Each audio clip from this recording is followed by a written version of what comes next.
the Cock and the Pearl. A cock was once strutting up and down the farmyard among the hens, when suddenly he espied something shining amid the straw. "Ho, ho," quoth he, "that's for me," and soon rooted it out from beneath the straw. What did it turn out to be but a pearl that by some chance had been lost in the yard? "You may be a treasure," quoth Master Cock, "to men that prize you, but for me, I would rather have a single barley corn than a peck of pearls. Precious things are for those who can prize them." The Wolf and the Lamb. Once upon a time, a wolf was lapping at a spring on a hillside, when, looking up, what should he see but a lamb just beginning to drink a little lower down.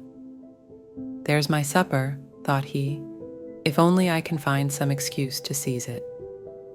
Then he called out to the lamb, "How dare you muddle the water from which I am drinking?" "Nay, master, nay," said Lambikin.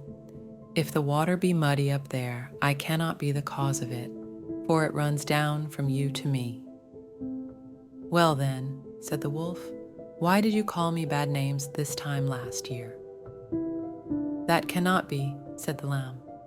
"I am only 6 months old." "I don't care," snarled the wolf. "If it was not you, it was your father." And with that he rushed upon the poor little lamb and ate her all up. But before she died, she gasped out, "Any excuse will serve a tyrant, the dog and the shadow." It happened that a dog had got a piece of meat and was carrying it home in his mouth to eat it in peace. Now, on his way home, he had to cross a plank lying across a running brook. As he crossed, he looked down and saw his own shadow reflected in the water beneath. Thinking it was another dog with another piece of meat, he made up his mind to have that also. So he made a snap at the shadow in the water, but as he opened his mouth, the piece of meat fell out, dropped it into the water, and was never seen more. Beware lest you lose the substance by grasping at the shadow. The Lion's Share. The lion went once a-hunting along with the fox, the jackal, and the wolf. They hunted and they hunted, till at last they surprised a stag and soon took its life. Then came the question how the spoil should be divided. "Quarter me this stag," roared the lion. So the other animals skinned it and cut it into 4 parts. Then the lion took his stand in front of the carcass and pronounced judgment. "The first quarter is for me in my capacity as king of beasts. The second is mine as arbiter. Another share comes to me for my part in the chase. And as for the 4th quarter, well, as for that, I should like to see which of you will dare to lay a paw upon it." "Humph," grumbled the fox as he walked away with his tail between his legs. But he spoke in a low growl. "You may share the labors of the great, but you will not share the spoil." The Wolf and the Crane. A wolf had been gorging on an animal he had killed, when suddenly a small bone in the meat stuck in his throat, and he could not swallow it. He soon felt terrible pain in his throat, and ran up and down, groaning and seeking for something to relieve the pain. He tried to induce everyone he met to remove the bone. "I would give anything," said he, "if you would take it out." At last, the crane agreed to try, and told the wolf to lie on his side and open his jaws as wide as he could.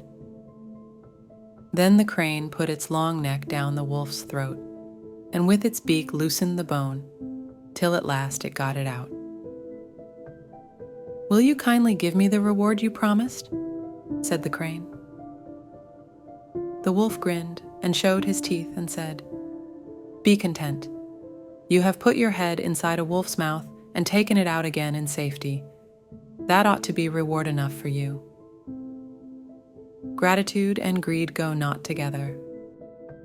The town mouse and the country mouse. Now you must know that a town mouse once upon a time went on a visit to his cousin in the country. He was rough and ready, this cousin, but he loved his town friend and made him heartily welcome. Beans and bacon, cheese and bread were all he had to offer, but he offered them freely. The town mouse rather turned up his long nose at this country fare and said, "I cannot understand, cousin, how you can put up with such poor food as this. But of course you cannot expect anything better in the country. Come you with me, and I will show you how to live. When you have been in town a week, you will wonder how you could ever have stood a country life." No sooner said than done. The two mice set off for the town and arrived at the town mouse's residence late at night. "You will want some refreshment after our long journey," said the polite town mouse, and took his friend into the grand dining room. There they found the remains of a fine feast, and soon the two mice were eating up jellies and cakes, and all that was nice. Suddenly they heard growling and barking. "What is that?" said the country mouse. "It is only the dogs of the house," answered the other. "Only," said the country mouse, "I do not like that music at my dinner." Just at that moment, the door flew open. In came two huge mastiffs, and the two mice had to scamper down and run off. "Goodbye, cousin," said the country mouse. "What? Going so soon?" said the other. "Yes," he replied. "Better beans and bacon in peace than cakes and ale in fear."